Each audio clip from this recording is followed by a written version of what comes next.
여러분들 교재 647페이지에 시조 파트입니다. 자, 우리가 공무원시 문제에서 시조 파트는 더러 중요성을 갖고 있죠. 시조가 더 짧은 형태로 되어 있기 때문에 상당 부분 문제를 제시할 때 공무원 성격에 맞는 길이가 아닌가 이렇게 생각됩니다. 따라서 더러 시조는 잘 나오니까요. 우리 교재에 유감 없이 시조 많은 작품도 실어놨거든요. 따라서 주요 작품을 살펴주겠습니다만 시조에 있어서 하나 기억해야 될 것은 딱 두 가지 방향을 좀 기억해두면 되겠어요. 물론 시조가 짧은 형태로 되어 있으면서 문학이라는 것이 현실을 배경한다는 점, 현실을 반영한다는 점에서는 우리가 대체적으로 오늘날 현대문학도 마찬가지겠지만 이 시조 같은 경우는 상당히 압축적인 표현이면서 45자 틀 속에 넣으려고 노력했기 때문에 그만큼 무엇을 좀 모른다면 역사적 배경을 모르면 좀 이해하지 못할 때도 있습니다.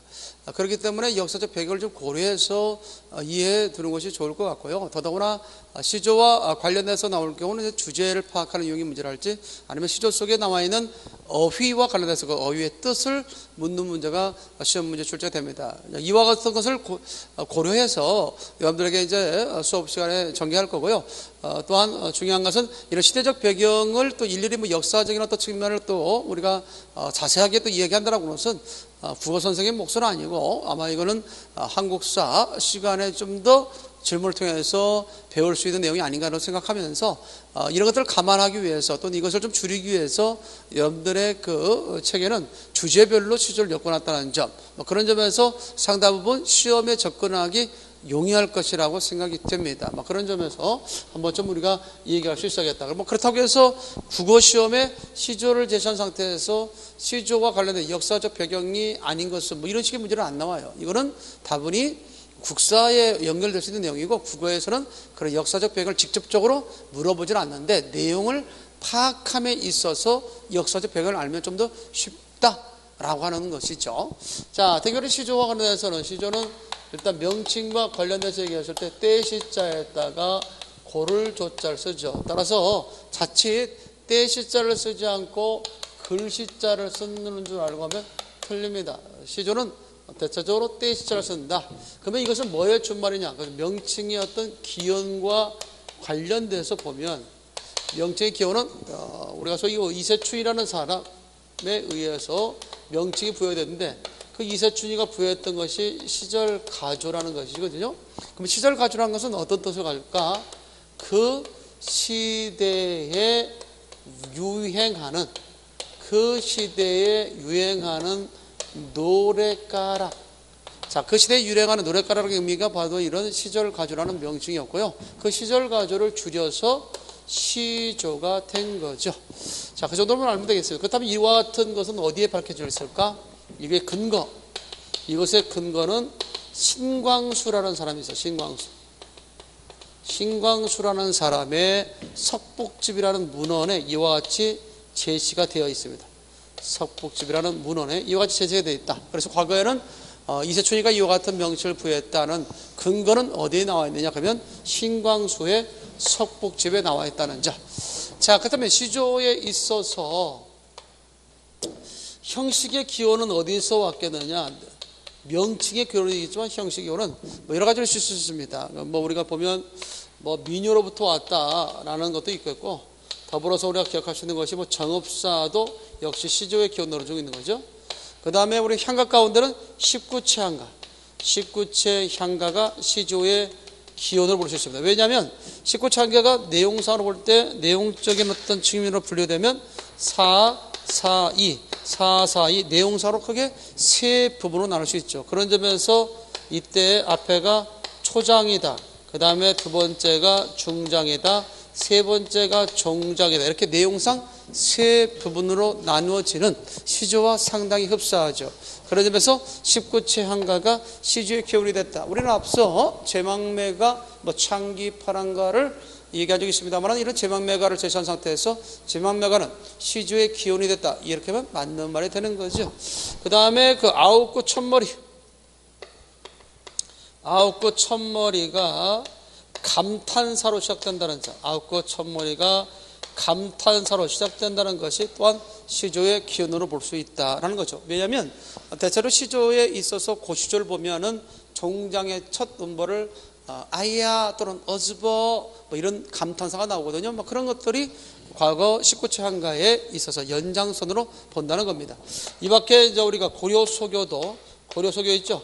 고려소교도 시조 형성의 기원을 묻는데 그 고려소 가운데 특별히 아까 설명했던 만전춘 또는 만전춘 별사 이것들이 시조의 기원을 볼 수 있다. 혹시라도 시험 문제 가운데 자주 나오는 유형은 아니지만 뭐 서울시 같은 데서나 군무원 등등 특정 시험 문제에서 아직도 살아있는 내용 가운데 하나가 뭐냐?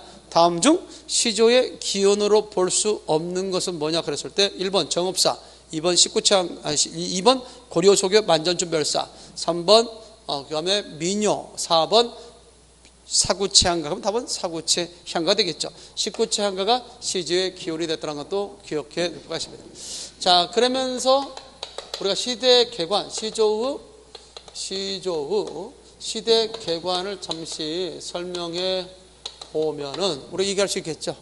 일단 우리가 기억할 수 있는 게 뭐냐면 시조에 있어서 우리가 형식의 발생은 언제 발생됐느냐, 그리고 그 형식이 완성될 때, 그리고 발전될 때는 언제냐, 또 시조가 부흥할 때는 언제일까, 뭐 이런 식으로 우리가 생각해 볼 수 있는데, 시조가 발생된 것은 언제 때냐? 일단 고려 중엽 때 발생했습니다. 고려 중엽 발생했고, 완성은 고려 마렵에 완성이 됐죠. 그 다음에 발전은 조선 전기에 완성됐으며, 부흥은 조선 후기, 작자층의 확대에 따라서 조선 후기에 더 부흥됐다라고 얘기할 수 있죠. 아무래도 고려 말 때까지만 하더라도 어떤 시조의 패턴이 중심이 되느냐? 일단 평시조가 중심이 됐어요. 평시조라는 것은 3장 6구로 되어 있는 것을 3장 6구 12음부로 되어 있는 것을 우리가 평시조라고 하죠. 반면에 발전적 측면에서 본다면 뭐냐? 발전해서 조선 전기는 그럼 어떤 시조의 패턴이 나오느냐? 이것은 연시조. 평시조를 한 연으로 하는 연시조가 나오게 됩니다. 이 연시조로서 우리나라 최초의 연시조는 맹사성의 강호 사시가 정도가 우리나라 최초의 연시조죠. 이 밖에 조선 후기로 오면서 어떤 시조의 패턴이 나왔느냐? 바로 사설시조가 나왔다. 우리나라에서 사설시조가 나왔던 시기는 언제? 조선 후기. 그래서 조선 후기는 대체적으로 사설시조인데 2구 이상 대부분 중장이나 종장이 2구 이상 길어진 시조를 사설시조라고 하는데, 우리나라 대표적인 사설시조면 생각나는 것이 여러분들 뭐가 있어요? 그렇죠? 정철이라는 사람의 장진주사, 정철의 권주가 장진주사가 우리나라 최초의 사설시조가 알려졌다. 이렇게 해서 발생과 완성과 발전과 부흥, 특히 조선 후기에 있어서는 왜 부흥할 수밖에 없어요? 평민들도 작품 창작에 참여함으로써 작자층의 확대에 따라 이렇게 시조의 패턴이 부흥 발전하게 됐다. 뭐 책에 나와서는 뭐 이런 소설 후기 시조들이 상당히 많이 나왔음을 확인해 볼 수 있습니다. 자, 그러면서 우리가 기본적으로 하나 기억할 수 있는 것이 뭐냐면, 시조의 어떤 형식이라는 것이 있을 수 있는데, 시조의 형식에 있어서는 그게 이제 우리가 평시조가 있다. 일단 기본적으로 좀 알아둔다면, 평시조가 있고, 그 다음에 두 번째는 어시조가 있어요. 어시조가 있다. 그다음 세 번째에 사설시조가 있다. 자, 평시조는 3장 6구로 되어 있다고 했죠. 3장 6구 12음부로 되어 있시죠. 3장 6구 12음부로 되어 있시조를 평시조라고 하고, 어시조라고 하는 것은 대체적으로 한 구만 길어진 시조.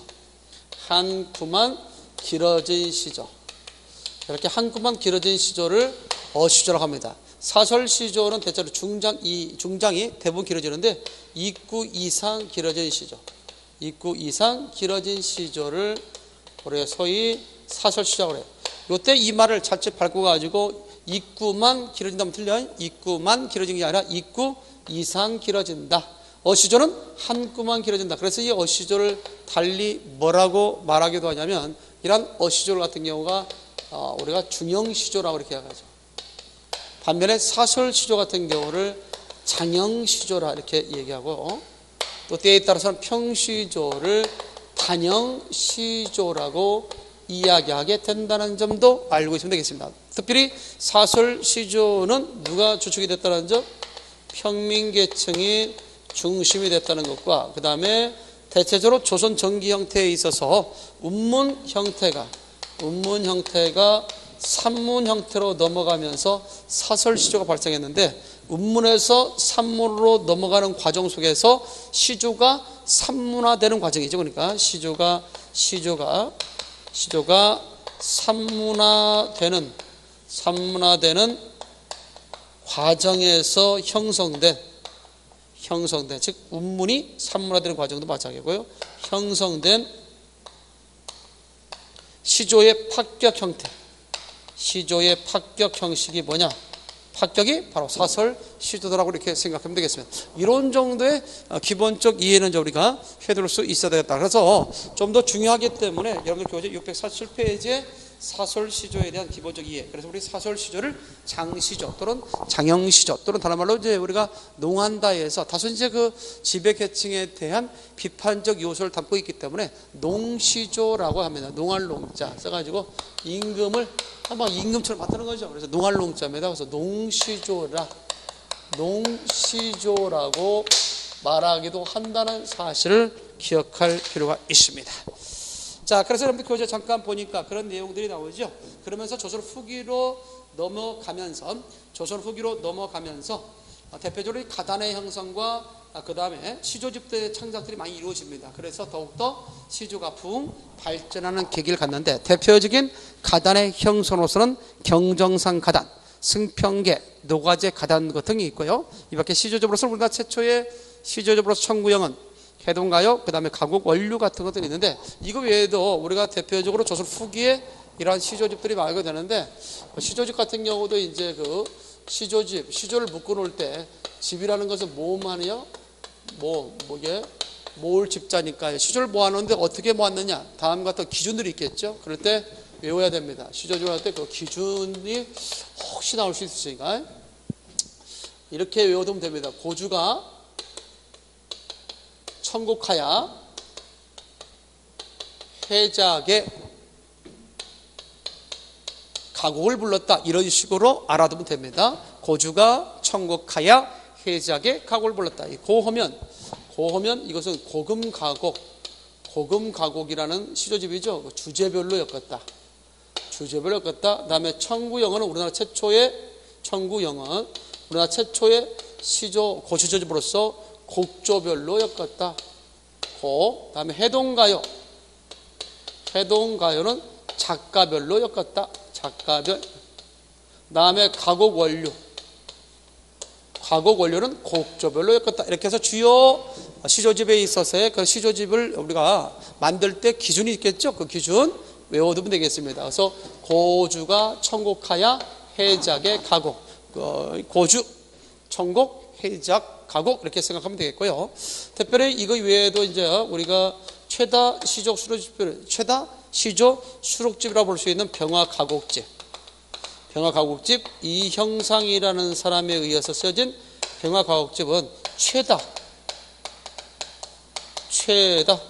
최고로 많은 최다 시조 수록집이다. 이렇게 이야기할 수 있죠. 최다 시조 수록집. 이 밖에도 남운태평가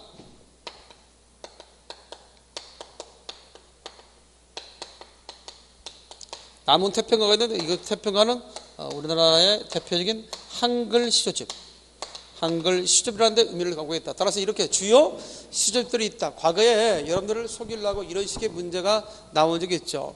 조선 후기에 많은 가단의 형성과 더불어서 결국 이러한 시조집들이 형성됐는데 오늘날 전하고 있는 시조집으로서는 청구영은 해동가요, 가곡 원료가 전하고 있다면 틀리게 됩니다. 오늘날 전하고 있는 시조집은 이거 외에도 이렇게 병화가곡집, 나무태평가, 고금가곡 같은 시조집도 있으니까 말이죠. 이렇게 해서 여러분들 속일 수 있으니까 그런 부분에 대해서 주의를 좀 해둘 수 있어야겠고요. 특별히 이런 가달의 형성과 많은 시조집들이 창작된 때는 언제냐? 시험 문제 출제되면 조선 후기라고 해야 됩니다. 자, 여러분들 그 책에는 일단 사설 시조가 시험에 잘 나와서 사설 시조를 먼저 이렇게 수록해 놨는데 오늘 이 시간을 통해서 사설 시조에 대한 내용만 일단 살펴보도록 할까요? 자, 일단 여러분 교재 648페이지 648페이지 있습니다.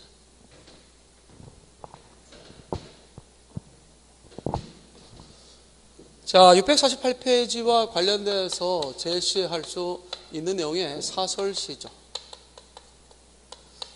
사설시조 계층은 누구라고 써할까요? 좀 더 자세히 보면 평민계층의 중심에 놓였다는 점, 입구 이상 길어지는 시조였다. 입구 이상, 대부분 중장이죠. 중장이 입구 이상 길어진 시조. 입구 이상 길어진다.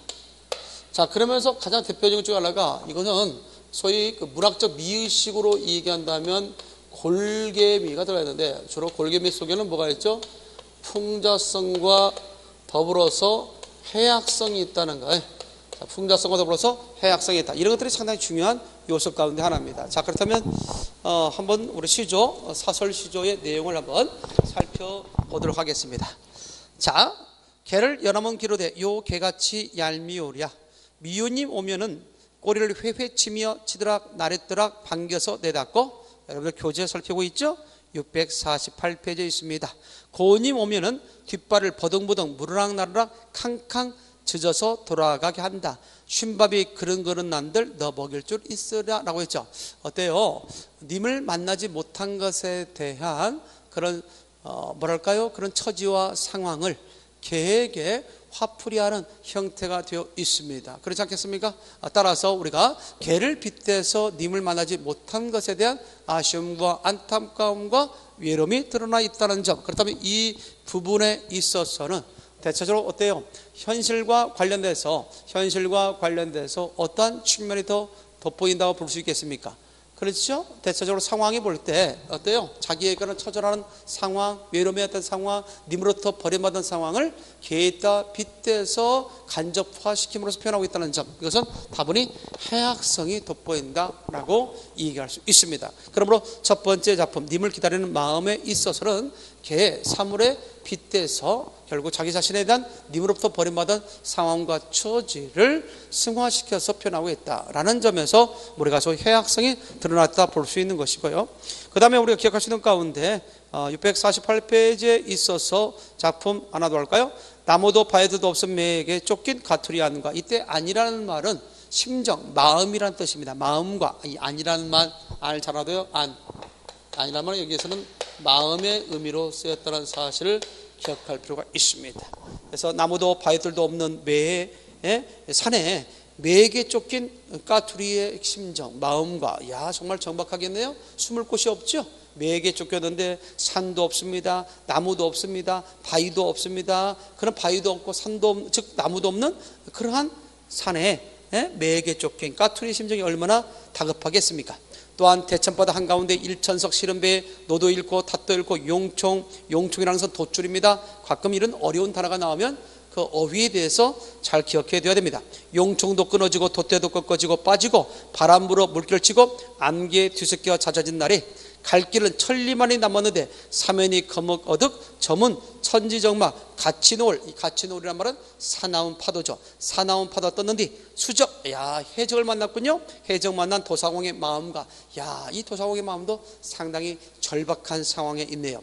엊그제 님 여인 내 아니야 어디다가 가을하리요. 자, 한마디로 말해서 결국 뭡니까? 참아 우리가 보면 앞에 있는 까투리나 도사공 역시 얼마나 절박한 상황입니다. 그런데 이보다 더 내가 더 절박하다는 거야. 왜? 님을 여인 내 마음이 더 절박하다. 얼마나 자기 님에 대해 님을 여인 것에 대한 얼마나 그런 안타까움이 잘 스며들어 있습니까? 님을 기다리는 마음, 님을 잃은 처절한 어떤 상황을 가장 잘 제시하고 있는 것이 바로 이 작품이다. 따라서 여기에 나타난 시적 화자의 정서는 뭘까요? 또는 공이 예컨대 까투리와 도사공과 시적자 자신에게 우리가 소위 적용될 수 있는 한자성어는 바로 뭘까요? 그렇죠. 절체절명의 상황이다. 절체절명의 상황을 갖다가 노래하고 있구나라는 것을 알 수 있습니다. 자, 649쪽에 보니까 댁들의 동난이 사오는 어떤 내용일까요? 댁들의 동난이 사오 저 장사야 내 황후 그 무엇이라고 그러냐. 이때 황후라는 말에 기억해 두기 바랍니다. 황후라는 말, 원래 황후라는 말은 한자적으로 봤을 때 황화라고 해야 돼요. 황화 거칠 황자에다가 재와 화자를 써야 맞거든요. 근데 황하라고 한자를 쓰려면 제대로 써야 돼서 황하라고 해야 되는데 황후라고 하는 것은 한자도 제대로 모르는 사람이죠. 자, 그렇기 때문에 한자도 제대로 모르는데 그 아래처럼 한자를 주로 쓰고 있어요. 외골내역 양목이 상천이요, 전행 후행이 소아리 8쪽이요, 대아리 2쪽이요, 청장 아스스카난, 이때 아스스는 의성어가 됩니다. 아스스카난 동단이 사오라고 얘기하고 있죠. 어때요? 한자도 제대로 모르면서 한자에 대해서 뽐내고 있죠. 이걸 통해서 우리에게 얘기해줬던 것은 뭐냐면 결국 현학적인 태도, 학문을 뽐내는 태도에 대해서 풍자하고자 했다. 따라서 이 글은 풍자적 성격이 가장 짙은 노래라고 얘기할 수 있습니다. 장사 이 거북이 외지 말고 그냥 계젓이라는 게 쉽게 계젓이라고 하면 될 것을 갖다 이렇게 어려운 문자까지 써서 이야기하고 있다는 점. 아무래도 그 당시에 그런 학문을 뽐내고자 했던 많은 현학적인 그런 태도를 가졌던 사람들이 많았었겠죠. 그런 점에서 그것에 대한 풍자적인 노래로서 바로 이와 같은 것을 했다는 것도 기억을 좀 해둘 수 있네요. 과거에 그 시험 문제 가운데 뭐가 나온 적이 있냐면 거기에 동난지라는 말이 있죠. 동난지가 이쪽의 방언입니다. 사투리입니다. 개를 얘기합니다. 동난지 개. 그래서 그거와 관련해서 동난지 사오, 마지막에도 동난지 사오 있는데 그 부분에 가로해놓고 이와 관련된 것은 뭐냐라고 시험 문제 출제된 적이 있거든요. 1번 뭐 새우, 2번 뭐 가재, 3번 개, 뭐 4번에 전가를 했다면 답은 그러죠. 개가 답이었던 것. 자, 기억해 두면 바랍니다. 자, 이렇게 해서 우리가 양반의 허세를 갖다 비판했던 허장성세 또는 현학적인 태도를 비판한 작품이 바로 이와 같은 사설시조라는 사실도 좀 알고 있으면 되겠고요. 그 다음에 그 밑에 649페이지 밑에 하단에 보면 두터비 팔을 무고라는 작품도 있습니다. 두터비 팔을 물고 두어미 위에 치달한 자 건넌산 바라보니 백성골이 떠있거늘 가슴이 금측하여 풀떡 뛰어 내닫다가 두어머리에 자빠지고 모처라 날랜 들스만전 이어질 뻔하였구나 라는 말이죠. 자, 여기서 비유되는 바에 대해서 좀 기억해 둘 필요가 있습니다. 여기서 두터비라고 하는 것은 결국 지방 관료를 뜻하고요. 팔이라고 하는 것은 힘없는 백성입니다. 힘없는 백성. 두엄이라는 것은 뭐냐면 냄새나는 것. 그런 걸 봐서 두터비가 파리를 통해서 얻어낸 것, 함부로 부정 축제물이라고 얘기할 수 있죠. 부정 축제물. 두엄에 치달한 자 건넌산 바라보니 백성골. 백성골은 중앙 관료라고 할 수 있습니다. 백성골이 떠있거늘 가슴이 금측하여 풀떡 뛰어 내닫다가 두어머리에 자빠지고 모처라 다행히도란 말이죠. 날랜넬슨망정 에어질 뻔했다. 이 에열이라는 것은 한자적으로 볼 때는 어혈이죠. 피가 뭉친 것. 따라서 이것은 우리가 소위 멍들었다는 의미거든요. 그래서 에어질 뻔했다는 말은 멍들 뻔하였구나 라는 말입니다.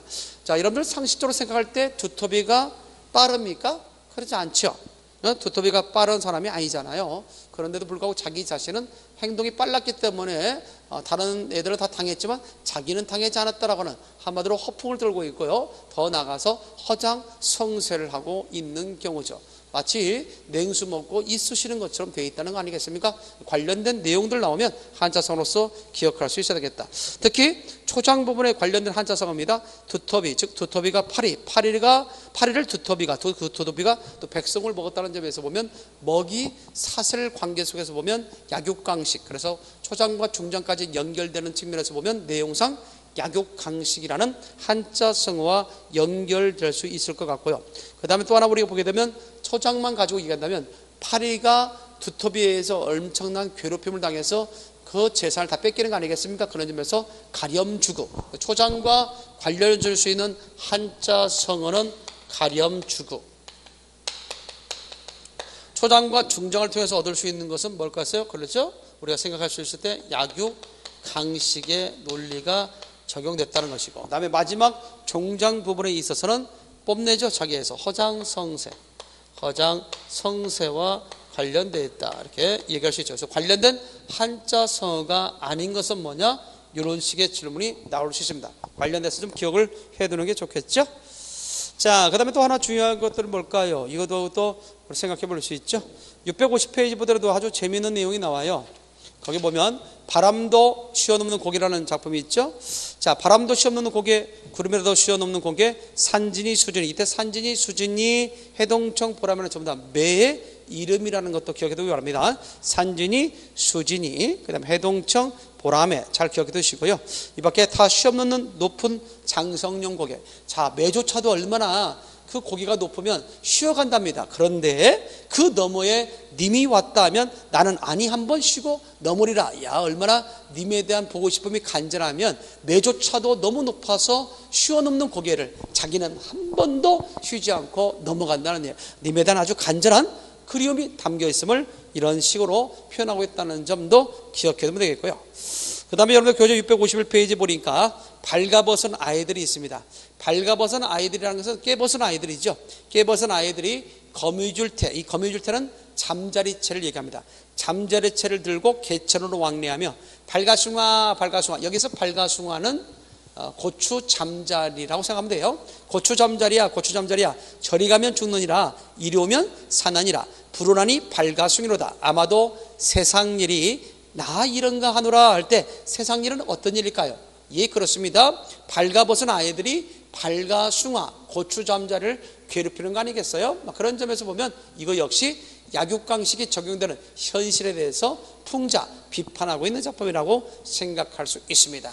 오늘도 마찬가지죠. 갑질한다는 말이 많이 유행하고 있지 않습니까? 약한 자에 대해서, 약자에 대해서는 강하고, 대체적으로 강자에 대해서는 약한, 서로 간의 맞물림 사회 속에서 갑질하는 사회, 이런 것들이 우리가 사실 개선돼야 할 정말 사상이 아니겠는가라고 생각이 됩니다. 이 발가벗은 아이들과 관련해서 하나 두시고, 특별히 발가벗은 아이와 발가숭아는 음성상, 소리상 상당 부분의 유사성을 갖고 있죠. 그래서 이걸 뭐라고 하냐면, 이런 음성상의 유사성을 통해서 말장난하는 것을 뭐라고 하죠? 예, 그렇습니다. 언어 누이와 관련되어 있다. 뭐와 관련되어 있다 하지? 그렇죠. 언어 유의와 관련되어 있다. 이렇게 생각해 두면 되겠습니다. 그 부분에 대해서 정리해 두면 되겠고, 자, 마지막 하나만 더 볼까요? 651페이지 밑에 창을 내고자 창을 내고자 창을 내고자 창을 내고자 이내 가슴에 창 내고자. 이 창이라는 것에 동그라미 놓고 일단 고모장지, 새살장지, 들장지, 열장지, 암돌조끼, 시돌조끼, 배목걸새, 크나큰 짱돌이로 동땅 박아 이내 가슴에 창 내고자.